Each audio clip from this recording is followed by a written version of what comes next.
mouth shuts? I can tell you, I told my sister, and she thought it was very weird, but she wasn't as brainwashed as I was. I told her not to tell anyone, not even my parents. I knew no one would understand, and I need to get better with when I was in pain. Unless you were a gymnast, no one understands the gymnastics world. Unless you knew Larry, you didn't understand the way he acted as our savior. Things weren't always by the book in my gymnastic days. You did what you were told. You see who you're supposed to see. You don't talk back. You have no questions. So this so-called amazing doctor that you are supposed to have, you feel lucky to do so. I figured John knew we were his athletes in his gym. He was supposed to know that what Larry was doing to us. He was supposed to discuss our treatments with him. Instead, he wasn't even there. He was on his way home while we stayed in the gym, sometimes until midnight, to be molested one by one unknowingly. How irresponsible, how selfish, and how neglectful. What this has done to me since the news has broken. I've always had perfectionist problems. It is an overwhelming anxiety that takes hold of me when I don't do something right or when I don't perform perfectly on something like a test. The mind games I play on myself, bullying myself until I cry myself to sleep, feeling incompetent, uprooting through my past with gymnastics. But since this has came out, I noticed that my control over this has gotten much worse. I have kept many of my struggles through this quiet and to myself, crying myself to sleep, often more times than I want to admit. Trying to remember more that I can understand myself as to why I never told my parents. Trying to figure out how I became so brainwashed not to realize that it was abuse at the time. I've had graphic nightmares about Larry and about others trying to sexually abuse me. Paralyzed in my sleep, locked in that back room at Twistars, unable to scream while he puts his hands on me again. Other dreams of him molesting little babies as the guilt I have rises when I think of the girls even younger than myself at the time when this happened. Why didn't I see it? We were all so young. I used to have a sense of confidence in myself when going out with friends, but now I can't properly enjoy my time because I'm too aware of my surroundings, worried about older men in the room who all seem to be staring at me now. And I know I know what they are thinking, and the anxiety gets so bad that I just have to leave. I have no trust in men of authority anymore. I no longer see my regular male doctor, as that has felt like a joke to me. And of course, I've switched to a woman.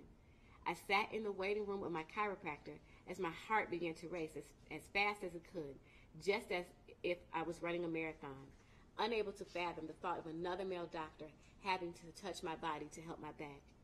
It all felt too familiar. I've not been back to that chiropractor for my back since. I cannot run for exercise because of my sciatic nerve and arthritis in my back. The arthritis in my back flares up so bad, I find myself unable to walk for the next 5 days due to the pain. This pain connects all the way down to my knees, and my knees flare up during most physical activity. That must really have been some treatment and the best way to help my back. I can't even run, and I'm 22 years old. Do you know what that's like? I'm so angry and depressed over this, thinking that if I had a different doctor, then maybe I would be able to run today. Maybe I would have been treated properly so that when I sit down for 20 minutes, my legs don't go numb and tingly. And today, when I know I should see a doctor for my back, the anxiety of me meeting another doctor for all of this is just too much, and I put it off, and I put it off. I'm stressed over my school schedule this last semester, and I'm doing what I can to make sure my professors are all females. That psychology class I took was only taught by a male, so I took it online. But only I knew these thoughts that I had been keeping up in my mind. I did not want to admit to myself, nor to anyone else, that this was actually changing my outlook on things. I do not want this to hold me back in life, but I'm going to let myself ease back into my life and into trust slowly. It is unfair what you have taken from all of us. You don't deserve a fair nor peaceful ending to your life. You deserve the maximum sentence available, and that is what I'm asking of you, Judge Aquilina, Judge Cunningham. And I have no doubt that you will do what is right. I remember how afraid I was when I had to testify in Eaton County, coming face to face with Nassar. Larry, you will spend the rest of your days in prison. We have won this first battle, but our war is not over. MSU knows what they have coming. You know that you've enabled and are accountable for ignoring the complaints from the past. And so I gladly say goodbye to President Lou Anna Simon for your time. And I hope that I gladly say goodbye to Lana Simon. Your time as president will be over. And shame on you, as well as for not listening to young women. And I hope you spend the rest of your days thinking about your 9 to 16-year-old self and how it would have felt to have been sexually assaulted and speak out only to be turned away. I actually plan on finishing my college career at MSU, and I better have a new president by the time I get there next fall. To USAG, I'm utterly saddened that Larry Nassar has caused the sport of gymnastics to be tied to the weight of sexual abuse and child molestation. I am more disgusted that you knew of this and failed to act when you should have. You failed to keep the sport of gymnastics safe and with the name it deserves. Gymnastics is a great sport, and there are absolutely incredible coaches out there. They know who they are. They will be the ones to save this sport, and I have no doubt that they will do that. To John Geddard, you, however, are not one of the great coaches I'm referring to. There is no excuse for you not knowing what is happening in your gym, except your excusable neglect and lack of leadership. I have told myself that for everything you have put me through, you will have what's coming to you. I do not believe you deserve to still have your gym. I do not understand how anyone can still want to train there, especially knowing that in that back room, in that back dungeon, hundreds of your athletes were being molested. This is your fault, and you are also accountable.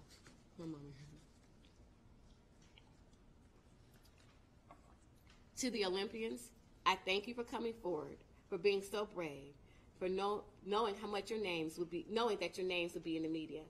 I can't imagine the pressure you felt, knowing how much I felt as well. I need to say this to you all. Your legacy Olympians will not go down with the Larry Nassar case. You will not be remembered as the Olympians that were being molested by Larry Nassar, but as the gymnasts who were not only Olympians but also heroes. He would not compromise your title that you worked so hard for, and we will not let him. Larry, I hope you are satisfied. You've ended up right where you've always liked to be, #1 sports medicine doctor, #1 gymnastics doctor in the country, and now you are the world's #1 child molesting pedophile that has ever been discovered. And now you will go where creatures like you belong. I have to thank the people in my life, my friends and close family. Without them, this would have been a hard battle to face alone. Most of all, my teammates. I'm thankful for our lifelong friendship. We will always be there for each other through the worst of times and through the best. You've all made me feel so understood, and that is the only thing that has truly got me through this. My boyfriend is in Australia studying abroad, and he told me that people are talking about this there. We are being heard not just here, but globally. Our message will change lives and make this a better future, ensuring that this disaster will not happen again and will not repeat itself. Thank you very much. And thank you, Bailey, for writing such a thorough statement of how Nassar's acts have impacted you. As I said to Annie, though, please do not think that your story is diluted or any of the statements that the court will hear are diluted. Each story is unique and each is important, and I will take each of them individually into consideration in reaching a sentence. And I do apologize for my coffee, and I think like many of us in the community, I have something, and I certainly didn't want to delay the proceedings, so. We appreciate that. Thank you, Judge. Go ahead. Your Honor, the next statement you will hear from is a charged victim in Ingham County who last week or the last 2 weeks did not wish to give a statement, but has changed her mind and asked if I would read her statement here, and I appreciate the court for allowing this to occur. She is not in court, but has agreed to be publicly identified. In Ingham County, she was previously identified as victim F, and her name is Madison Bonifiglio.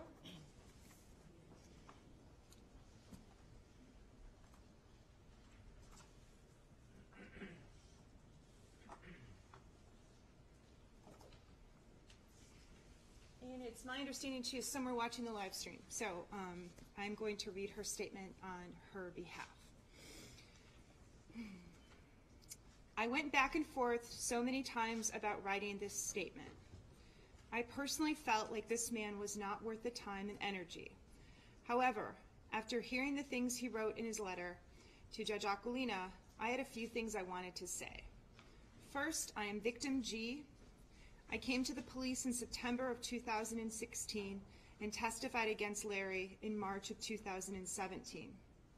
I graduated college in early May and got to start my adult life in the courtroom testifying against my childhood abuser. Clearly not the way I thought I would start the rest of my life. I cannot remember the first time I saw Larry as a doctor. I must have been around 8 years old, but when I look back on my gymnastics career, he was always a part of it. I would see Larry here and there for injuries throughout my childhood, which was very often because I was prone to injury. It was not until I started having severe back pain that I spent a lot of time with him. Before I figured out what was wrong with my back, I would see Larry once, even twice a week. I would spend at least an hour with him each visit, him doing a multitude of different quote-unquote procedures on me. These visits usually started with him checking my alignment, then massaging my back, along with the act we are here about today. He would ask me if I was, quote, loosening up, unquote, in which I always replied, no, it's not helping. I remember him getting upset that it was not helping and saying that this works for everyone else. Then he would move on to the other methods of treatments. This would continue almost every visit for my back from the age of 12 years old to the time I graduated high school at 18. Even though his treatment never helped my back, he continued to start every visit with this. After about 6 months of having severe back pain, Larry finally ordered me a bone scan. Sure enough, it came back with 8 fractures. I am not sure why it took so long to get a scan of my back when I visibly could not walk, standing straight up, and would black out in the middle of tumbling paths because of the pain. I stopped seeing Larry for a few months after I got the results back because I was unable to practice and was told to just heal. When I began practicing again, I was very sore from not using these muscles for months. This required more massaging and more quote-unquote treatments. I saw Larry for years after this for my back, with him almost always penetrating me. When I turned 16, I finally got my period. When I had my first appointment with Larry during that part of the month, I was relieved that he could not perform it. I walked into his basement and immediately told him. To my surprise, that didn't matter. There was another way to perform the invasive treatment. I'm sure you can imagine the part of my body he touched, but if you would like, I will clarify. This was the most uncomfortable day of my life. I can still remember every detail of that appointment. I wanted to say stop, but I thought that would be rude of me. It sickens me that I was so obedient to any man like I was to Larry Nassar. Around the age of 16, I fractured my neck. All of my muscles were sore from trying to protect the injury, so Larry massaged my shoulders and thought it would help to penetrate me at the same time. This is when I started questioning the legitimacy of this penetration. How was this quote-unquote treatment correlated to my neck, I thought. But again, I dismissed my feeling in fear of upsetting Larry. As we all have heard, Larry had a way of making you feel special. He would let me come over to his house. I only lived a few minutes away, and on Sundays, he would turn on the fireplace for me so I was not cold. He would bring me souvenirs from Worlds or National Gymnastics meets. He would build up my self-confidence by telling me how kind, smart, and talented I was. He let us work for him by making videos of taping an ankle or a wrist, or completing an exercise for injury prevention, and pay us for our time. He would even count the hours he treated us as, quote, working hours. Now looking back, I realize all of this was not to make me feel special, but to give him an excuse to please himself. This was a major breakthrough for me. It took a very long time for me to fully immerse myself into seeing this man as a horrible human being. I lived years knowing this amazing person and being treated like I mattered. It was hard to flip that switch. The worst part of this whole journey was logically knowing Larry was a monster, but also feeling sorry for him. However, I realized the person I knew before is dead and never existed. He was wearing a mask to hide his true identity. When I first called Angela and Robin, I was completely confused on what I believed. I felt uncomfortable and used, but I did not know if I was just being dramatic. The only thing I was sure of, that what happened to me might be important in figuring out who he was and his motives.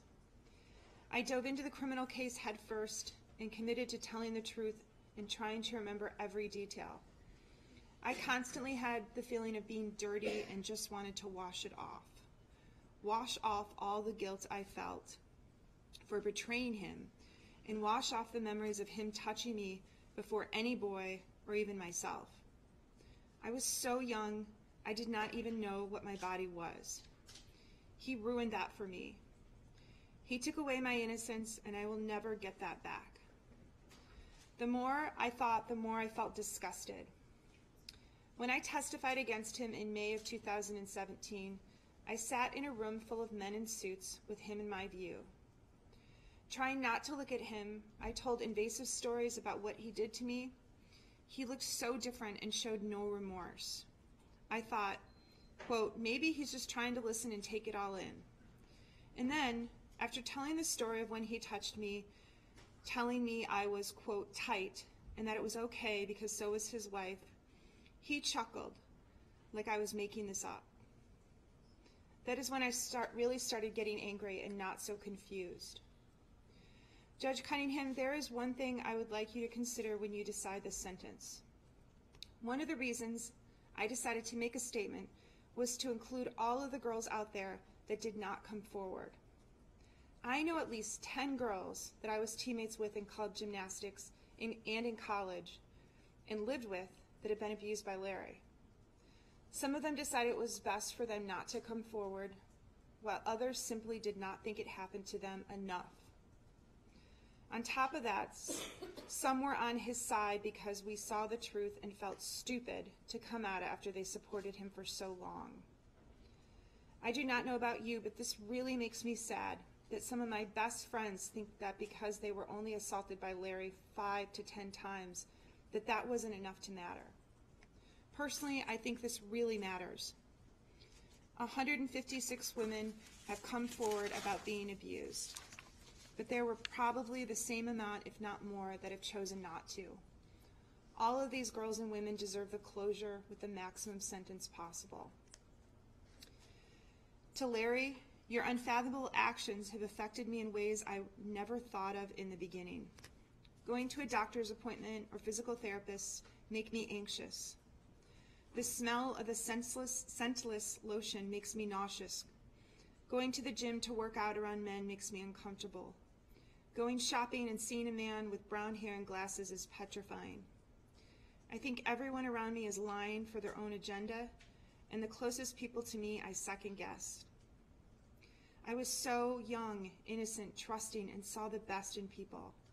Now it takes me a very long time to feel comfortable with anyone. When I think back on gymnastics, I have no more good memories. It is all clouded by the horrible memories of you. You said to your letter to the Ingham County judge that, quote, what I did in the state cases was medical, not sexual. But because of the porn, I lost all credibility, end quote. No. Because you did not use gloves. You groomed little girls. You got erections. You made every woman uncomfortable and completed this treatment absolutely incorrectly, touching parts of my body that have no other use than during sex. Then you said, quote, the media convinced them that it was wrong and bad. Wrong. In May of 2016, before any media had been exposed, Annie LeBrie had called me, and we talked for 3 hours about the treatment you gave us and how wrong it felt. We knew something was not right, but did not know where to turn. In addition, we thought you were a great doctor because we were 12 and you manipulated us. And we came back again and again and again because we had to. For the first time since I joined this case, I can finally say with full belief that you are a horrible human being and a waste of life. I truly hope you are being affected by all of these women's statements and feel at least a little bit of remorse for the lives you have altered, but I know that is not true. You are delusional and think this is all a media circus, but in fact, you are a serial sexual predator. To everyone else that created the atmosphere for this type of abuse to happen, it was the culture that all of us victims were in that created the perfect environment for Larry to flourish. I grew up doing gymnastics and was completely frightened to make a peep. This is not just the atmosphere at the gym I was part of, but everywhere. You are judged by your body, your looks, your cuteness factor, and then your skill. I was extremely self-conscious and still to this day struggle with feeling good enough because in my adolescence, I never was and it was impossible to be. To Michigan State University, I see you trying to make strides in the right direction, but it is also the culture that surrounds college sports that creates the environment that allows sexual abuse. I have seen firsthand being a college gymnast the way athletes are protected for things normal students would get expelled for. These athletes and the athletic authorities live on a podium and feel like rules and laws don't really apply to them. That they are special and can get away with more than the average student. This is not just a problem at MSU, but at most universities. Men and women abused at a school that protect their student athletes for their horrible actions create an environment where victims do not feel safe enough to come forward. Until we change the culture where people with authority and talent get free passes, do not get free passes, nothing will change no matter how many people resign. The answer to all of this abuse is the way we react when a woman or a man comes forward with a story. Larry Nassar had too much power in every institution he was part of. I would see Larry at the office when no one else was left in that 5 or 6 story building. I can only remember making an appointment with him maybe 5 times, but saw him there an uncountable amount. No one should have that amount of power and access to little girls ever. Thank you so much for letting my words be considered in this case and for listening to these women's stories. I hope change comes from this horrible abuse and that our statements will have an impact on mine and the rest of the nation's future children. I hope the world of gymnastics can get through the reputation Larry Nassar has created and the world can see this sport as a beautiful, high-intensity, and strong sport again. Thank you, Judge Cunningham. Madison Bonafiglio. Thank you, Madison, very much for your statement. It is a powerful statement. The court will definitely take it into consideration in determining the sentencing, and I think all of the statements are having an impact that go far beyond this courtroom. The next individual. Your Honor, the next survivor to speak has requested that she be anonymous. I'm asking that the media turn off their cameras, or I'll let you do that, actually. Ladies and gentlemen, as we discussed prior to beginning the court proceedings, I ask that all recorders, all cameras be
Your Honor, the next survivor you'll hear from is Tiffany Dutton, Dutton.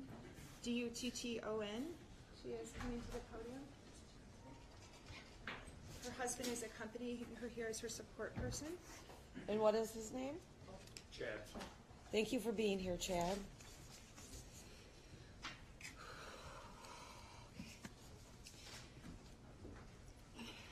First and foremost, I would like to thank the court, Judge Cunningham, for giving me the opportunity to come and address the defendant today. My name is Tiffany Dutton. Up until now, I have been identified as Jane A.O. Doe. On this day, I've decided to fully relinquish my anonymity as a symbol to myself that there's absolutely nothing I have to be ashamed or afraid of. You see, I am currently in the process of completing my master's degree in occupational therapy. And throughout the past year, I have feared that if I allowed myself to be identified publicly, there would be severe consequences for me within the medical and professional spectrum. This is but one of the many dilemmas that I have faced at the hands of Larry Nassar. Due to the bravery and courage of the many women who appeared in Ingham County to face our predator, I am no longer fearful. To all of them, I will be ever grateful. As I sat down to write my impact statement, I found myself struggling to find what it is I actually want to say to the defendant, besides the obvious. A million thoughts and emotions flooded my brain, racing around as I attempted to hone in on my target. It's a nearly impossible task to simply put words onto a piece of paper that accurately and completely describe everything that I feel and have felt since the very day that my path unfortunately crossed Mr. Nassar's. So I'll start with the basics. Mine is a similar narrative to many of the survivors. I was a competitive gymnast, and I started at a very young age. At the age of around 12, 13, I began having severe low back pain. Additionally, I had endured a fall unrelated to the sport that had left me with unbearable tailbone pain. In turn, I was referred to Mr. Nassar by my coaches at the age of 14. I knew who Larry was. We all did. He was the physician to the Olympians, the healer of gymnasts. Many of my teammates were either patients of his at the time or had been in the past. And it had been made very clear to me and to my mother how lucky I was to have the opportunity to be seen by him. I felt so privileged, so special, just knowing that I, of all people, get to have Larry Nassar as my physician. I will not discuss the details of what occurred during my appointment in East Lansing, as I'm sure everyone can take an educated guess by now. I will say this: it takes a monster to sexually assault a child, that it takes a monster backed by ego, experience, and power fueled by multiple institutions to sexually assault a child in front of their own mother. It was uncomfortable and terrifying, but who was I to question the treatment that was supposed to heal me? Something about it felt off, though at the time I wouldn't have imagined that he was touching me for his own gratification. Shortly after my last appointment, I chose to leave the sport I loved. Somewhere between meeting him and leaving gymnastics, I began to experience overwhelming anxiety and depression. This only grew worse after I separated myself from the world of gymnastics. I had completely lost my identity. I was struggling to process and understand why I was feeling the way that I was. And I would be lying if I said I had never seriously contemplated taking my own life at that time. Fast forward to February of 2017. All the while, struggling with crippling anxiety and the panic attacks that come along with it. A preview for the 10 o'clock news appears across my television screen with a picture of Larry's face. The only words I heard from that preview were sexual assault allegations. Immediately I knew. I knew that what I had felt all those years ago was real, that he wasn't treating me for the back and tailbone pain that I suffer with to this day, but instead he was running on his own sick and twisted agenda. This past year has been absolutely horrible. I still struggle with depression and anxiety. As a result, I have secluded myself from family and friends. I'm leery around male physicians and other healthcare providers.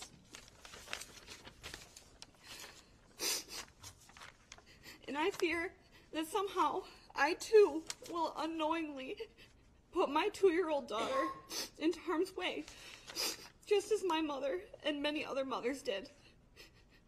Anytime a male even so much as looks at her in a grocery store, I go in the opposite direction. Up until December, when I no longer had an option, I refused to place her in daycare. Because the opportunities for abuse are endless in that setting. Worst of all, I have had no choice but to compartmentalize all of it. Every feeling or thought I have had for a year, plus some, just to be able to make it through each and every passing day without completely losing it. All of the sadness, all of the fear, all of the anguish, all of the shame, and all of the anger. As a gift to myself, I am leaving every last ounce of that here with you today. I'm taking back my life, the one you stole from me, my friends, and my family. Looking back on this day, I want my child to see that her mother had the courage to stand up for what was right and to face her abuser. I want my daughter, all of our daughters, and even your daughters, Larry, to see and know their worth. Thank you.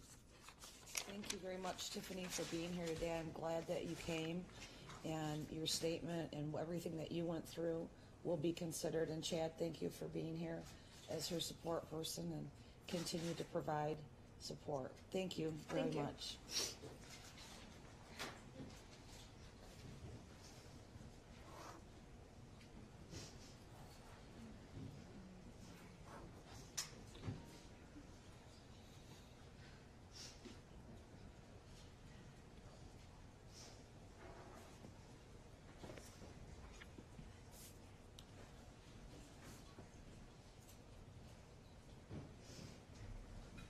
The next survivor you will hear from has told us that she wishes to be publicly identified. She reached out sometime last week, right around the end of the last sentencing hearing, and I'm glad she's here today. This is Rebecca Bovine. Good morning. Good morning. Thank you for allowing me to speak here today. It has taken me far too long to understand what happened and what is happening. Like so many others, I met Larry when I was 8 years old. At my first appointment, he checked my alignment. He had pulled my shorts on, so part of my butt showed. I felt so uncomfortable, but it turned into a joke with my mom and I as I got older. We continued to see Larry. We'd even go to the Twist Stars Invitationals just to see him because it would take so long to get in at MSU. It was at a Twist Stars invite that I met Brooke Lemon. We learned she worked at a Mason family practice a couple days a week. This was great news to us as I went to Mason High School. I started seeing Brooke for everything. She was my primary care physician and helped me with my injuries. It was easier to see her than Larry at the time. My senior year, Brooke was unavailable to be seen, so I went back to Larry. It was then that I experienced one of his treatments. My mom had signed a paper that I could be seen without her present. I was at MSU Sports Med. My appointment lasted hours. Several different treatments were done, checking alignment, acupuncture, and massage, just to list a few. The appointment ended with this treatment that we all know so well now. The appointment lasted so long that no one was left in the office. He had to show me out the back door. I didn't even check out, and then I thanked him. He made it seem like he was doing everything he could to make my pain go away by trying so many different treatments. I felt so uncomfortable but brushed it off as normal, or I thought it was. I told my boyfriend at the time what had happened. I even called my mom and brought up my first appointment where I felt so uncomfortable and how this was even worse. But I couldn't bring myself to tell her why. How do you tell your mom something like that? Thinking back on the events, I'm thankful for Brooke. I wonder how many times she saved me from having this treatment done more than that one time. I find myself saying I'm lucky. It only happened to me one time. There's all these other girls who had to endure this several times, hundreds even. I even tried to convince myself that it didn't really happen. I couldn't face my parents and tell them what happened. I told them in a text message, just as I told my husband. It wasn't talked about. It was an elephant in the room. I felt like a coward. The hardest part of all of this is I'm not only a gymnast and a patient, but I was a mentee and an admirer. I went to MSU. I graduated from MSU. I worked underneath them in the athletic training program at MSU and at Holt High School. I then took the vacant position as the athletic trainer at Holt High School, where he served as the team physician. Not even a month into my time working at the high school, I received a call. It was the end of August 2016. I still remember it so clearly. I was working a soccer game. He called to tell me he was being investigated for sexual abuse, and he wouldn't be at the school anytime soon. I couldn't believe it. I apologized, and then I pictured that one appointment at MSU Sports Med. This should have been a flag to me, but I couldn't face it. How is one supposed to face that? How am I supposed to continue doing my job like nothing happened? I work in a high school where so many other survivors have walked through those halls. A high school which holds hundreds of young girls. I would do anything for those girls, and I would do anything for my athletes, the athletes that I refer to as my kids. I didn't want to come forward because I felt ashamed, and I felt that admitting I was a victim of sexual assault, it would make me less of a role model to these kids. I thought they would think less of me, stop seeing me, trusting me, even confiding in me. I thought their parents wouldn't want me treating their kids. I'm still facing those doubts and insecurities. I'm even seeing a counselor so I can get through this. I'm sorting through not only the betrayal of Nassar, but understanding the roles some of my own preceptors and mentors had in this time. My entire world has been flipped upside down. This doesn't just stem through my gymnastics career, but this is my professional career and my personal life. I can't even begin to explain how my parents and my husband are handling this. My mom blames herself. My dad couldn't set foot in the courtroom. We are nowhere near the end of dealing and coping with this. I feel no amount of time spent in prison will fix all he has done, but knowing he cannot harm another girl again brings some sort of comfort in all of this. I chose to stand up here today, not just for myself, but for all of the girls out there. To stand up here and tell my story, not with shame, not with guilt, but to be heard and know that my words matter. I'm here today to prove to these girls and my kids that their voice matters, their story is important, they are strong, and I encourage anyone who feels uncomfortable with something to speak up, to talk, to keep talking until someone takes action, because we all know talk is cheap. It's time to make a change. We are that change, all of us together. Thank you. Rebecca, I'm so glad that you came forward today, and you are a role model. No one ever should say it only happened once, ever, right? We don't say that. Thank you very much for being here.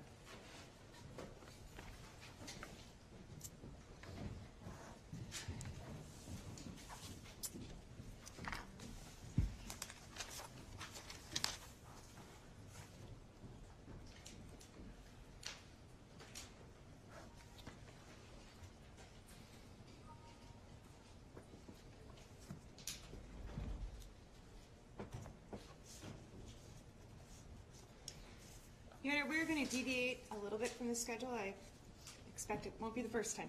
But the next speaker you will hear from, the next survivor, is number 10 on your list. She will now be our number 8. Her name is Catherine Ebert, and I believe she goes by Kat. Oh, okay. And she's right behind me. And I do have, Good for the morning. record, her photograph displayed on our slide. Good morning. Good morning. I would just like to say, first of all, thank you so much for letting me have my voice heard. I was a gymnast all my life. From ages 5 to 18, that was the only sport I participated in, and the love of my life. As a child, I never had any major injuries besides a few aches and pains. However, around May of 2013, I suffered a bad bar accident that debilitated the movement of my right knee. Growing up in the area, I'd always heard of the great and famous Dr. Larry Nassar, the U.S. Olympic team doctor. but I'd never had a reason to visit him until that moment in time. I remember feeling so grateful that he had time in his busy schedule for me. After all, he personally knew all of my gymnastics idols. I was 15 at the time, so my mom accompanied me to both visits with him. Walking into his exam room at MSU Sports Medicine, the walls were covered with autographed pictures of countless Olympians in multiple sports. I felt so incredibly lucky to be there. Larry, the first time I met you, you were kind and friendly and didn't mind me badgering you with questions about Jordan Weaver. You had a resident medical school student with you at my first appointment, and everything seemed fine. It wasn't until you took an ultrasound of my knee and your hands were just a little too far up my thigh that I first got a strange feeling. You quickly moved your hands and continued with the appointment, eventually sending me on my way, requesting a follow-up visit a few weeks later. The second and last appointment with you was unsettling. There are black holes in my memory that come back as nightmares or flashbacks, not wanting to believe they're true. At this appointment, you had no resident with you. It started out fine. It all seemed normal. And then you started to stretch me. Oh, I'm sorry, I believe the term you used was test my flexibility range. I'm very aware that this is a real test, as I've had it done many times since by a real doctor of osteopathic medicine, and your version was most certainly not correct. I was headed to practice immediately after the appointment, so I was wearing a leotard with sweatpants. You asked me to remove the sweatpants so you could inspect my knee, which made sense. This was an appointment for a knee injury. That's why I became slightly confused when you said you needed to stretch my hamstrings. But what did I know? You were the doctor. I thought it was strange that you got onto the table and leaned over me to do a split test, blocking my mom's view. I thought I imagined when your fingers brushed against the bottom seam of my leotard between my thighs. And then I stopped breathing when I felt a finger pry beneath the fabric and brush against me. In that exact moment, my mom got up and walked over to the side of the table, suddenly curious of your methods of treatment. You quickly removed your hand from my pubic area and climbed off the table to stand and tell us if I was getting better or not. I don't remember what you said. I couldn't hear you. I thought it must have been an accident. Maybe your hand slipped? I must have imagined it, just like I must have imagined the bulge in your pants as you walked around the exam table. I walked out of that exam room feeling confused, dirty, and broken. My gut felt nauseous, but my brain kept saying the same thing. He's a doctor. It's fine.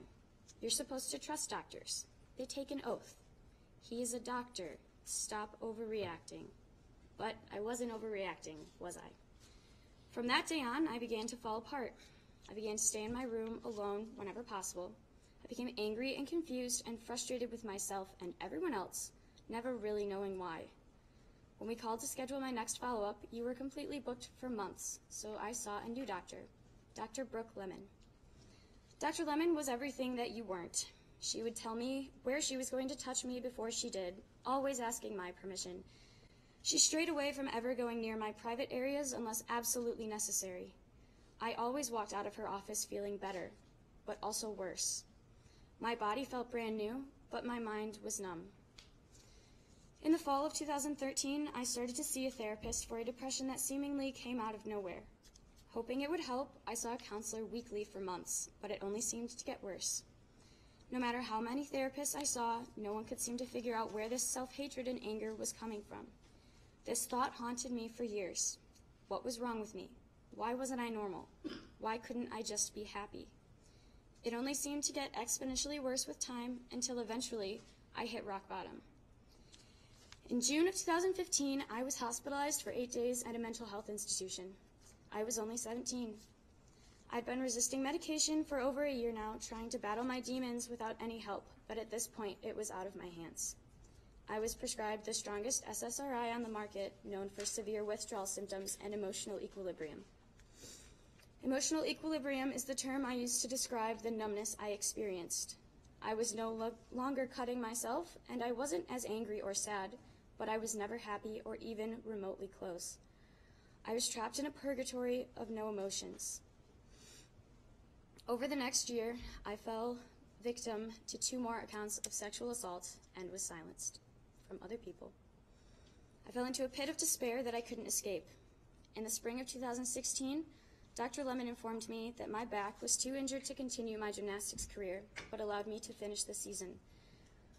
I was heartbroken, but thankful for the short amount of time I had left to say goodbye to the sport I loved more than anything. The next day, the day before regionals, I informed my coaches, who proceeded to kick me off the team for my mental health and safety. Everything I loved was gone. Larry, your abuse took 3 years of my life away from me and my family. These past few weeks have been a nightmare of emotions and PTSD as I've come to terms with what you did. I couldn't sleep. I couldn't get out of bed. I skipped class. I skipped an exam. I lost all motivation as I was overwhelmed with the truth of your abuse. But that ends today. You are the most vile, disgusting creature I've ever met. Scum of the earth is too high of a title for you. I hope you realize that you will never have any power over anybody for the rest of your life. Because standing in this courtroom today and having my voice heard is a huge step in my personal healing process, and I know that my story will help to prevent this from ever happening again. Because it won't. It can't. MSU, I now turn my attention to you. As a student at Michigan State, I am completely heartbroken and betrayed by the school's administration.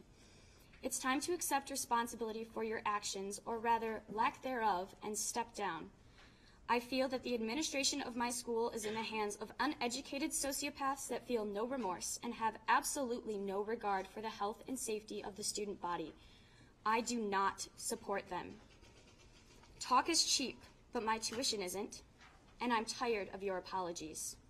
While I've been struggling through all of this emotional turmoil, you've been worried about basketball donors and how this university has, quote, many more things going on than this Nassar thing.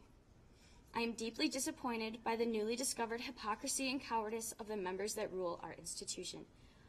No more second chances, no resignation benefits, and no more lies. I would like to be included in any restitution settlement that is reached. However, that is not why I'm here today. Before I finish, I would like to point out how critically important it is to teach children signs of sexual assault, and that it is never okay for anyone to touch you in a way that makes you feel uncomfortable. After everything that my sister survivors and I have said, you will never be silenced for speaking up. Larry, have fun in prison. Now it's your turn to be abused. Thank you. Thank you very much. You go by Kat? Yes. Kat, thank you very much for being here today. I read your statement last night and I found it very powerful, and I will give it strong consideration in determining the sentence, and I hope it helped you to be here today. Thank you. Thank you very much.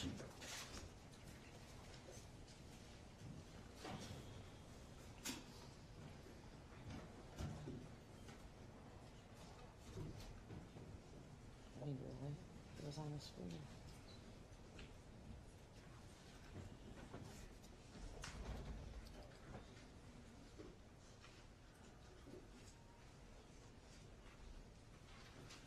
Your Honor, the next speaker we'll kind of get back on our list is your number 9. I'm told that she does now wish to be publicly identified, but before we do that, I believe she may be a minor. I'd ask that her father, who's in the court with her. Okay.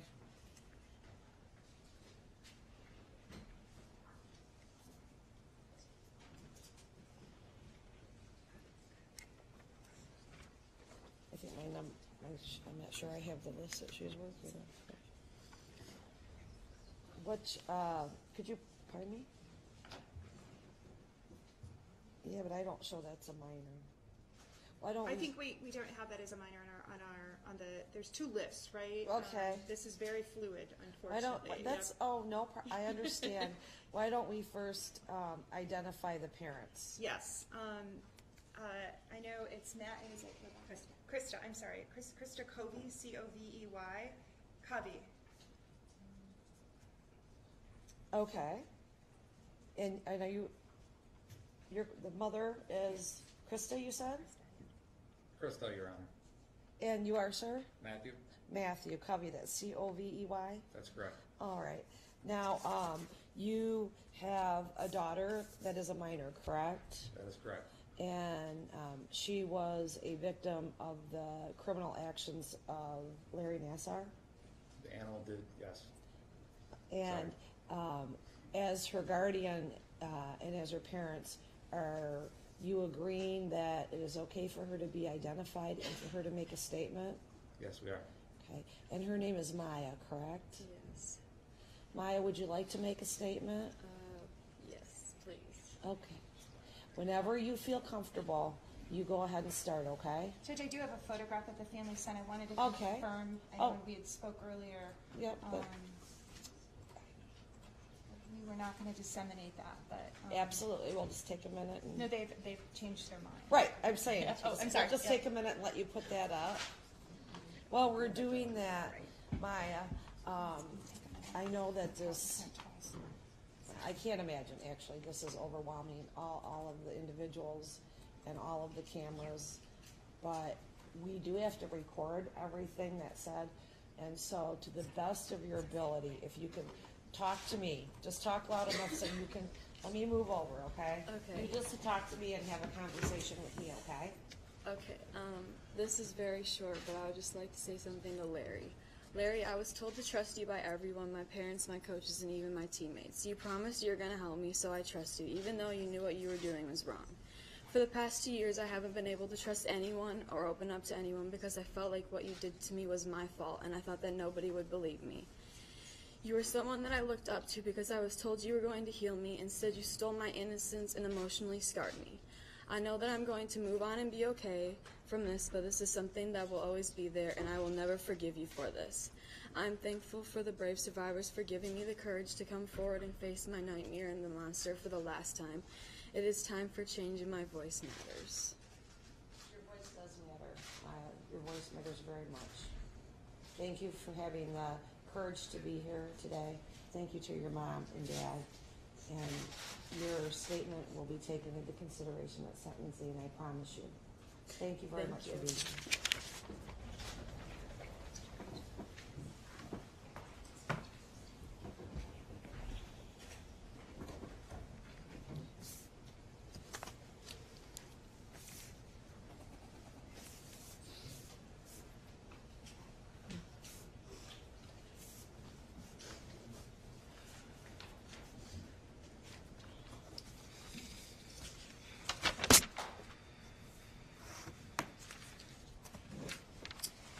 Okay, Your Honor, next we have on your list number 46. And this survivor is asked to remain anonymous. We are identifying her from the Nassar cell list as number 86. She has asked us to read a statement on her behalf, and that statement will be read by our victim advocate, Rebecca Snyder. All right, so we will not be revealing the name of the individual, correct? Correct. It is my understanding we can do the live stream now. Is that that's Yes, our she says Right. media is Yes. okay, but no name. All right, so you're all okay, because we will not, the individual will not be talking in person, and they will not be revealing the name. I'll have the statement for me to take into consideration with all the other statements for sentencing. Is that right, Rebecca? Yes, and she is in the courtroom as well. Okay, Ready? go ahead. I was a gymnast from the age of 4. I loved gymnastics, and I loved the feeling of flying through the air. I quickly became very good and needed to move gyms a few times to find coaches that could coach me to meet the goals that I had. I was 10 years old when I moved to Michigan and went to Twistars. I had an injury with my knee when I arrived. That was when I first met Dr. Nassar. At first, he was really nice and helped my knee. As the verbal and emotional abuse began with my coach, John Gettert, Larry offered me some hope that I could motivate and help make my coach like me better. My days were hard, and I was always getting screamed at, ridiculed in front of everybody at the gym, and kicked out of practice. I was terrified to go each day and would puke and get hives every day on my way to practice. Writing this now makes me realize how much I must have loved the sport to put up with this abuse each day. I had a small injury at school one day that got worse after a hard fall at practice. My entire leg swelled up like a softball. I went to see Dr. Nassar that evening in the back room at Twistars. My mom came with me to this. As Larry lied me down on the massage table while I had on my leotard, he tried to show my mom how to help my leg at home. My mom is a trained therapist and knows this technique well. He then penetrated my anus with his thumb and began to manipulate my muscles, stating that it would help my leg. I was immediately scared and embarrassed as he dug around inside of me. He made me upset, and I tried hard to wiggle away, but he aggressively held me down.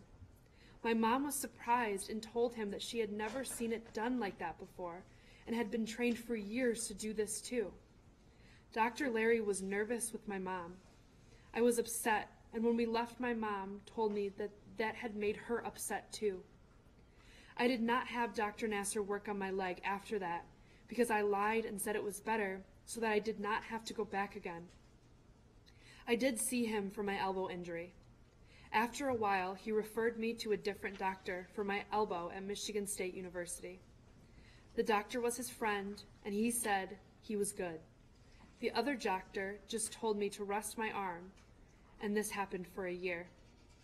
After a while, my mom said we needed a second opinion because my arm was still bad. We had to go to the University of Michigan.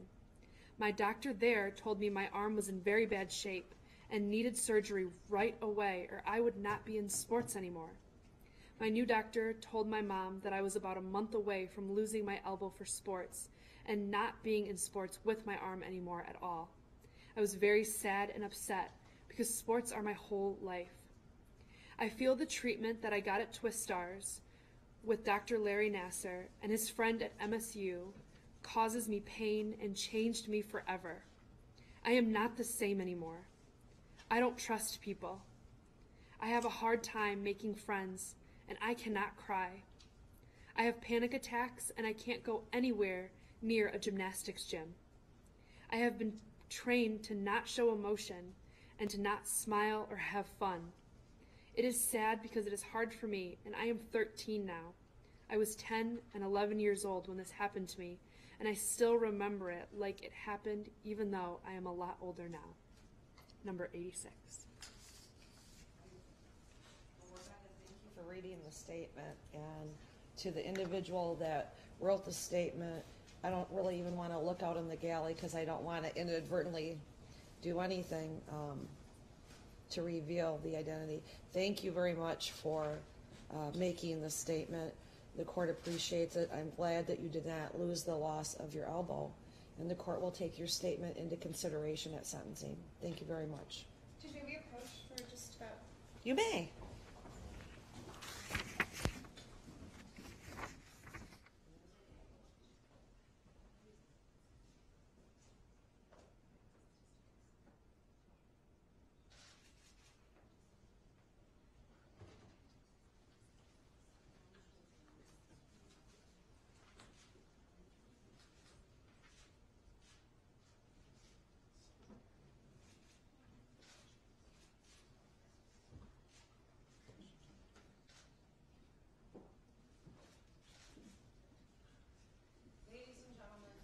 Going to take, by the clock on the wall in the courtroom, it says that it is 9 minutes to 12. We'll be back at approximately 10 minutes. So let's say 5 after 12, and then we'll go until 1 o'clock as discussed. All rise.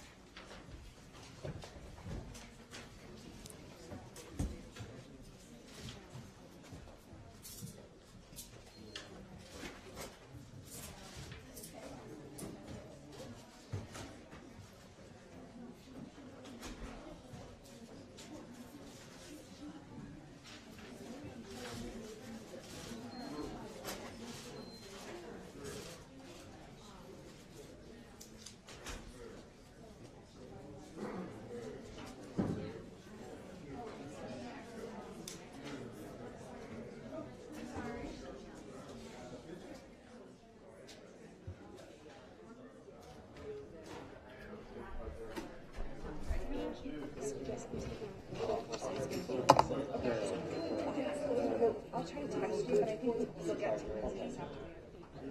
Don't worry about your first is here. So we have a live, we have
And that'll get us through this whole launch, actually.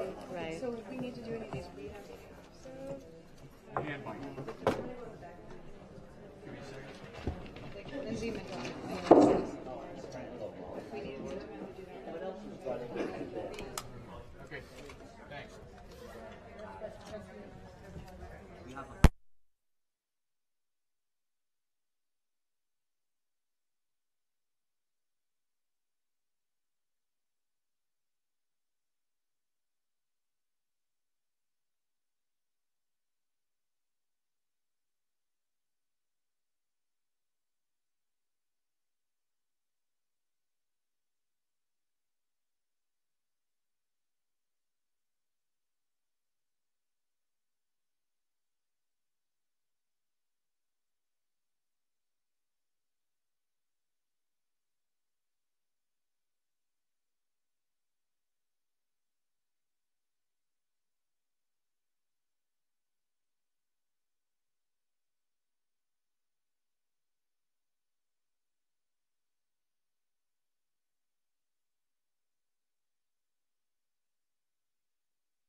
Yeah. on the TVU and then they ingest it. You just Can you help me? you play the clip and they take it. You like call the person. As I'm interviewing them? Oh no, No, no, you record it and then you just hit play. and then you play it back. Do I record it on what? A PT card? Yeah, do you have them? So you Is there record any? it. It's in my bag, in my car. Is there any way you can help me? I'm gonna have to help with her live shot though. Yeah, can you just help me? Oh, sure. I'm gonna run over.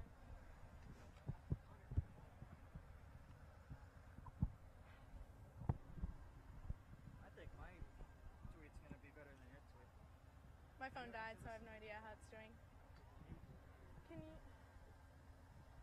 Oh, wait, what? Hello? Oh. Yeah, my phone died. Call back, Becca, call back. How'd my thumbprinters work? Do you not have a... What? Do you not have a, No. She wants you to zoom in on other train stuff. Here, I'll do it.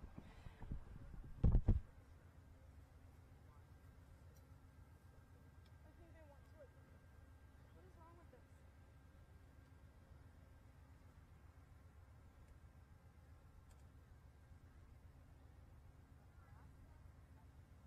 Oh my gosh, why is this tripod little?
Okay, thanks.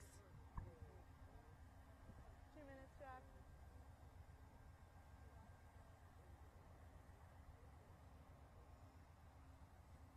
How long? 2 minutes.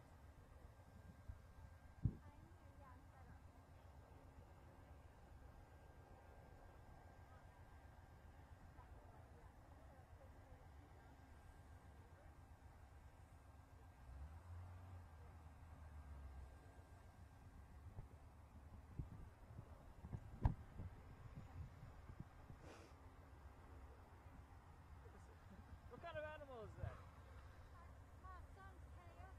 It's your son. Does she have a son? Go talk to her. That's her son's animal.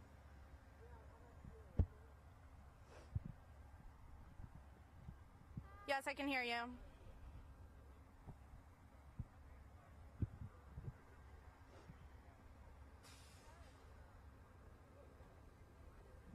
Okay. I got that one. Do I have to keep that TV package in? Okay, okay, yes. When you try to send it back, you just turn it on. Thank you. They have VO, but if we need it, but just like keep zooming in. I'm gonna talk about